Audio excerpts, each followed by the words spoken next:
Dios te bendiga, bienvenido a tu culto en el día de hoy. Te habla y te asiste tu hermano y tu amigo, el pastor Juan Santiago, de la iglesia cristiana virtual Solo Cristo Salva. Somos virtual porque no tenemos local, aquí no se congrega nadie físicamente, ni tampoco tenemos asientos. Los asientos están en tu casa. Tampoco te vamos a pedir dinero, ni diezmo, ni ofrenda.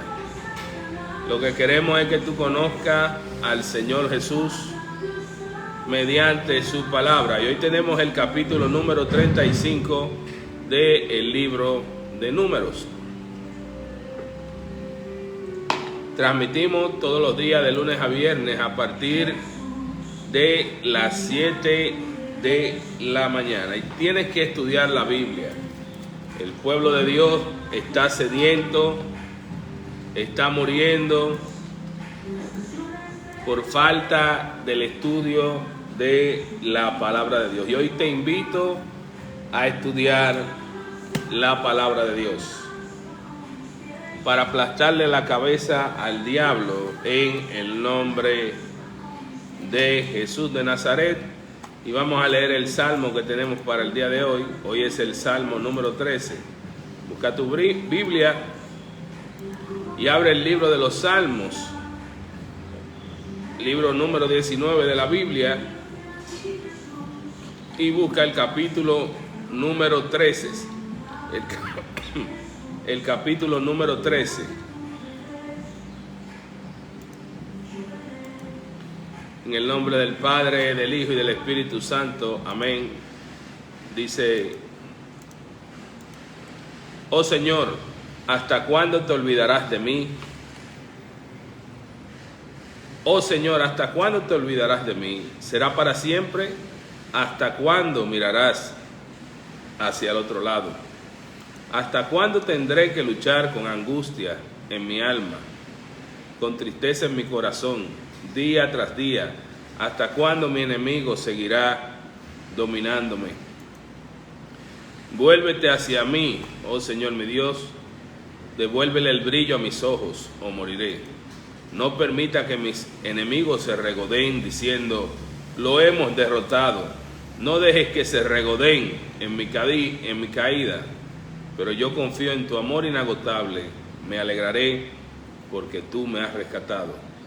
Cantaré al Señor porque Él es bueno conmigo. Cántale al Señor porque Dios es bueno contigo. Si hoy tú estás respirando es porque Dios lo permite. El problema es que el hombre se olvida de Dios y se olvida de todo el favor que Dios hace, que Dios ministra en su vida. Solo se acuerda de Dios cuando está pasando por un momento difícil.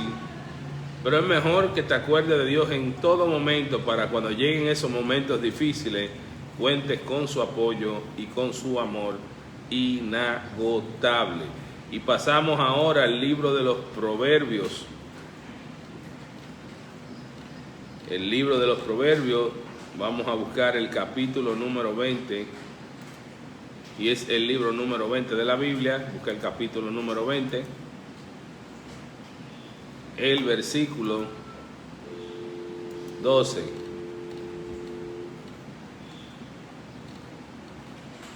Los oídos para oír y los ojos para ver, ambos son regalos del Señor.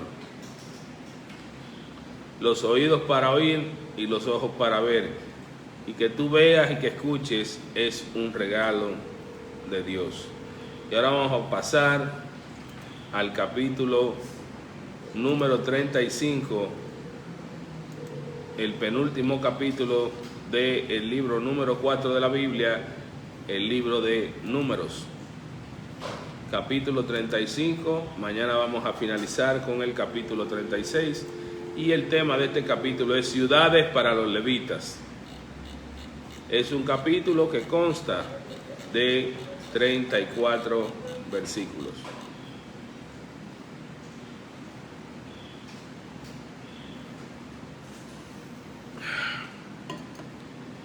Mientras Israel acampaba al Jordán, en las llanuras de Moab, frente a Jericó, el Señor le dijo a Moisés: ordena a los israelitas que de las propiedades que recibieron entreguen a los levitas algunas ciudades donde vivir, junto con los pastizales que las rodean.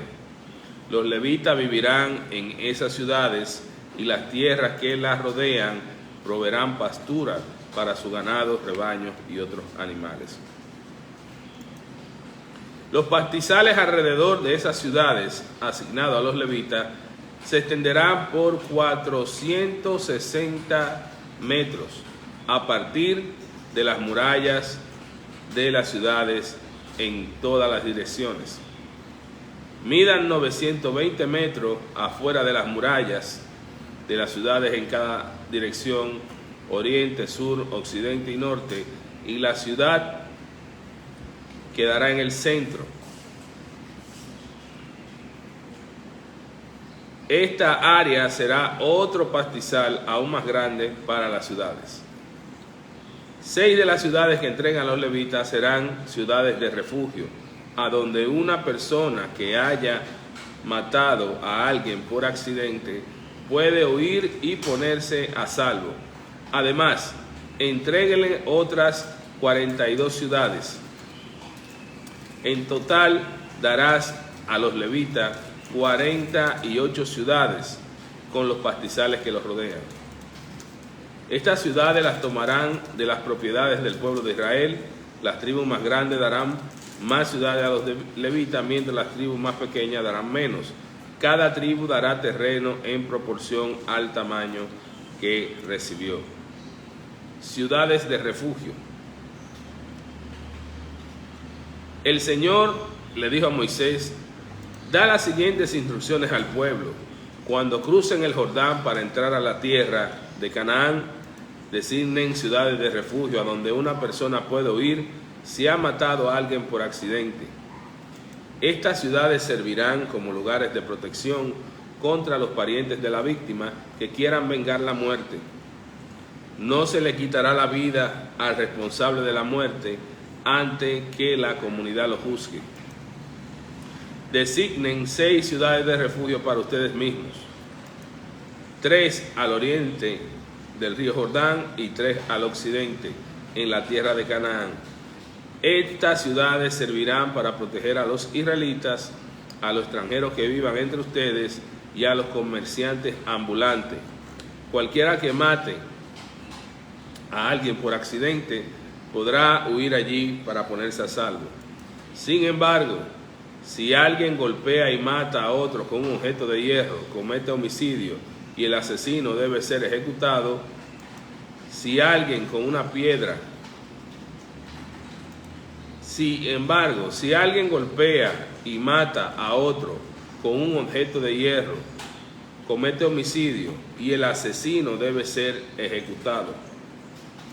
Si alguien con una piedra en la mano golpea y mata a otro, comete homicidio y el asesino debe ser ejecutado.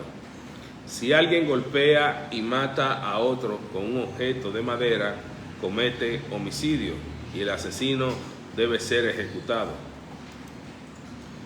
El pariente más cercano de la víctima es responsable de quitarle la vida al asesino. Cuando ellos se encuentren, el vengador debe quitarle la vida al asesino. El vengador era el pariente más cercano de la persona asesinada, y Dios condenaba a muerte el asesinato.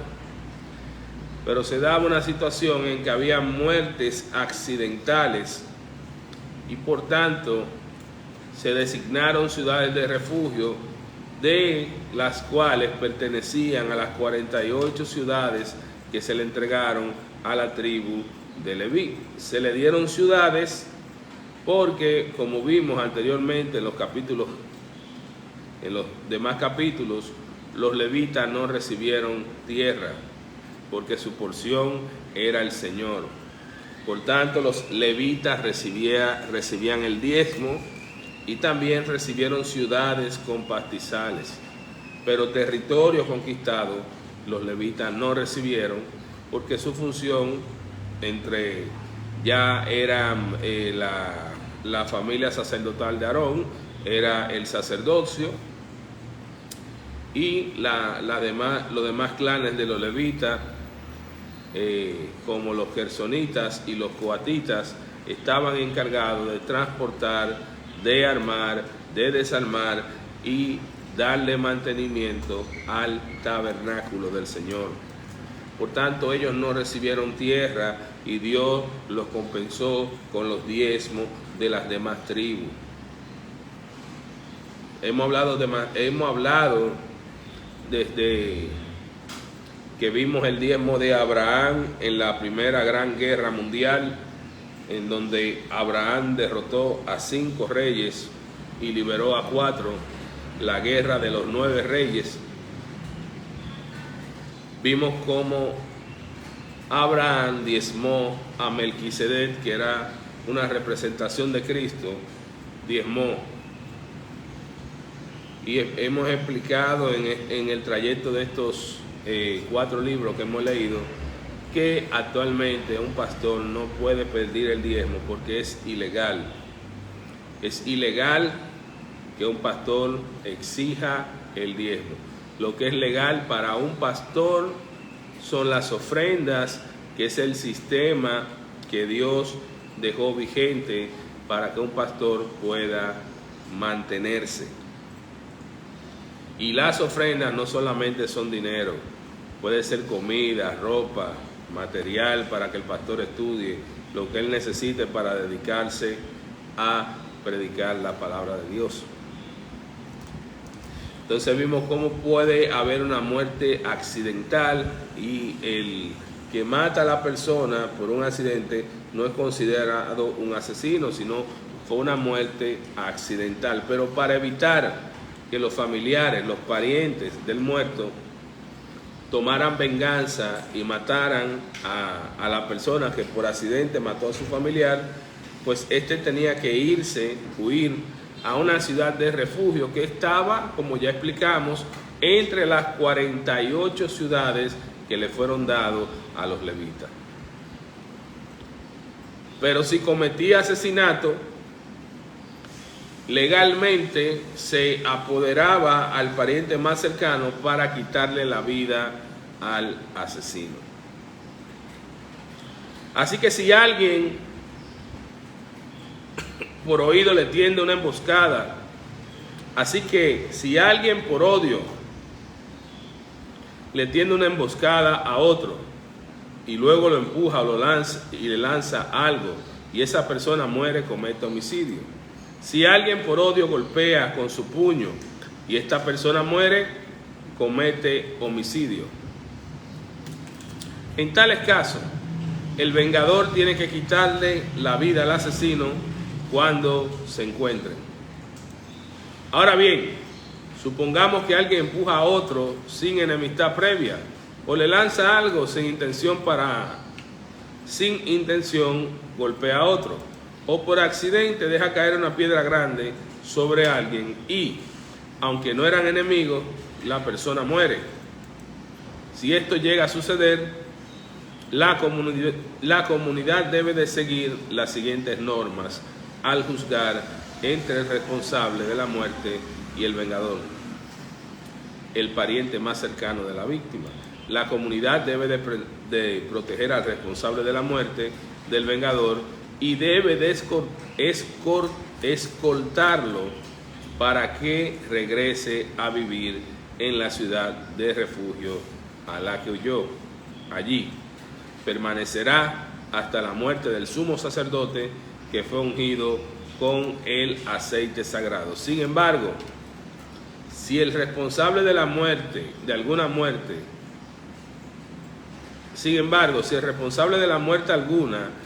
alguna vez sale de los límites de la ciudad de refugio y el vengador lo encuentra fuera de la ciudad y lo mata, su suerte no será considerada homicidio.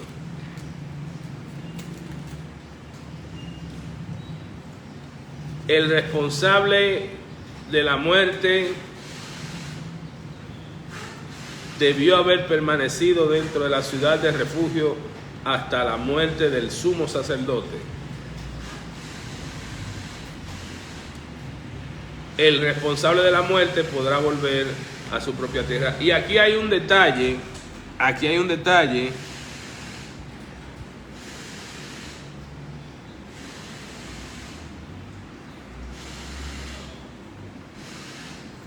un detalle muy importante. Y es que si el homicida o el responsable, mejor dicho, huía a la ciudad de refugio, él no podía ya salir de esa ciudad o hasta que se esclareciera el caso o hasta que muriera el sumo sacerdote. Si éste salía de los límites de la ciudad de refugio al que se le envió y el vengador de sangre, o sea, el pariente más cercano del muerto, lo encontraba y lo mataba, pues al vengador de sangre no le sería imputado la acción como un delito, como un crimen, homicidio, sino que dice aquí que el responsable de la muerte debió haber permanecido dentro de la ciudad de refugio hasta la muerte del sumo sacerdote. Dice, su muerte no será considerada homicidio. Estos son los requisitos legales y tendrán que cumplirse de generación en generación donde quiera que vivan. Todos los asesinos deben ser ejecutados, pero solo si las pruebas son presentadas por más de un testigo. Legalmente, para que un veredicto entrara en vigor para una sentencia de muerte, debía presentarse 1 o 2 testigos.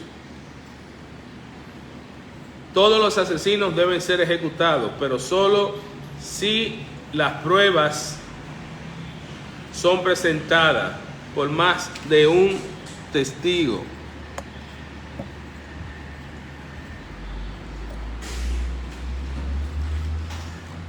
No se puede condenar a muerte a nadie por el testimonio de un solo testigo. Con un solo testigo no podían condenar a nadie. Por eso cuando a Cristo estaba en la casa de la serpiente Anás, el sumo sacerdote, no pudieron encontrar 2 que dijeran lo mismo. Por tanto, le era ilegal condenarlo a muerte. Tampoco se aceptará el pago de rescate por la vida de alguien que haya sido juzgado y encontrado culpable de asesinato y condenado a muerte. Siempre se debe ejecutar a los asesinos. Y actualmente a los asesinos solamente le dan 30 años y los sueltan. Pues el sistema que establece Dios es que al asesino le den pena de muerte. Y es el sistema que establece Dios. El del hombre no puede ser mejor. Entonces, actualmente en pocos países del mundo está ya la pena de muerte y en la mayoría lo condenan a 20, a 30, a 40 años y muchas veces esa persona sale. Pero la Biblia nos enseña que el asesino debe ser ejecutado legalmente porque le quitó la vida a otro ser humano. Nunca acepten el pago de rescate de alguien que haya huido a una ciudad de refugio, pues haría que el responsable de la muerte de alguien volviera a su tierra antes de la muerte del sumo sacerdote. No se aceptaban pagos en rescate. Esto era que si ya había sido condenado a muerte, nadie podría pagar por rescatarlo.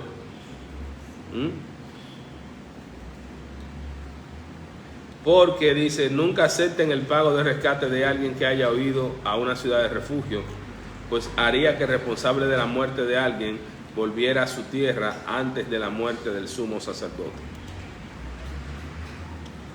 Si el responsable de la muerte no podía pagar rescate, porque si pagaban el rescate, la ley decía que él debía de vivir en esa ciudad hasta que muriera el sumo sacerdote. Después le era legal volver a su ciudad natal.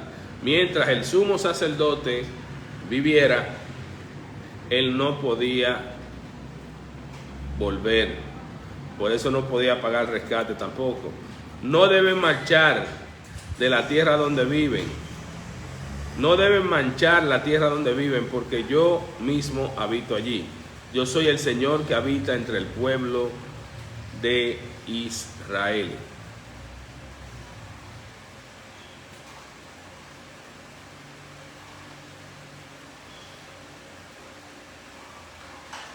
Hermano, querido amigo, querido hermano, y hasta aquí el capítulo número 35 del libro de Números. Vimos cómo se repartieron entre 48 ciudades, las ciudades a los levitas. Los límites fueron 460 metros a cada lado de la ciudad para los pastizales, y también vimos la ley sobre las ciudades de refugio y sobre las muertes accidentales.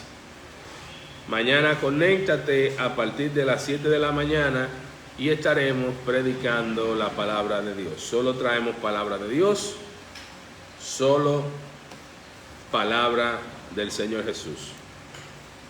Y la enfermedad más grande que debemos tratar es la enfermedad del corazón, porque de esta, cuando tenemos un corazón enfermo, nuestro cuerpo se enferma. Cuando tenemos un corazón abatido, nuestro cuerpo se abate. Por eso necesitamos tomar del agua que da vida, que es Cristo Jesús.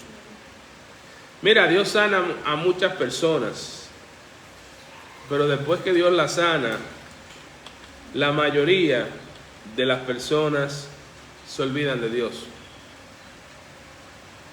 Y en este tiempo de trabajo para Dios, yo he visto que la mayor sanidad que pueda haber en un corazón es que el corazón sea un corazón arrepentido ante Dios. Cuando tú tienes un corazón que se humilla ante el Señor, cuando tú tienes un corazón que lo reconoce a Él como el único Dios, la sanidad fluye. Dios sana, Dios limpia. Dios cambia ese charco de agua sucia que es nuestro corazón. Dios lo convierte en un río de aguas limpias, donde brota la vida. Por eso, si no le has entregado tu nombre al Señor Jesús, tu vida, hoy es el momento. Humilla tu corazón. Humilla tu corazón y dile: Señor Jesús, hoy te acepto en mi corazón, te reconozco como el Hijo de Dios. Lávame en tu sangre e inscribe mi nombre en el libro de la vida. Gracias por perdonar mis pecados, Señor. Gracias por limpiarme, Padre. Gracias por limpiar este corazón que cree en tu Hijo Jesús de Nazaret. Yo creo que Él murió en la cruz del Calvario por mí para darme vida eterna. Yo te bendigo en este día y te alabo, Padre Santo, y te doy gracias. Gracias por sanarme. Gracias por limpiar mi corazón. Gracias por quitar esta enfermedad que me está agobiando. Solo tú puedes hacerlo. Hoy yo te alabo, hoy yo te adoro, hoy yo te bendigo. Y te reconozco como el Señor de mi corazón, como mi Dios y como mi Padre. Gracias, Señor Jesús, por morir en la cruz y quitar todo mi pecado y darme vida eterna. Amén. Si hiciste esta oración con fe, Dios te sanó, Dios te limpió, Dios te devolvió la salud. Pero lo que más tienes que cuidar es tu corazón. Ora todos los días, lee la palabra, ayuna y busca del Señor. Dios te bendiga, Jesús te ama. Nos vemos mañana a partir de las 7 de la mañana. Shalom.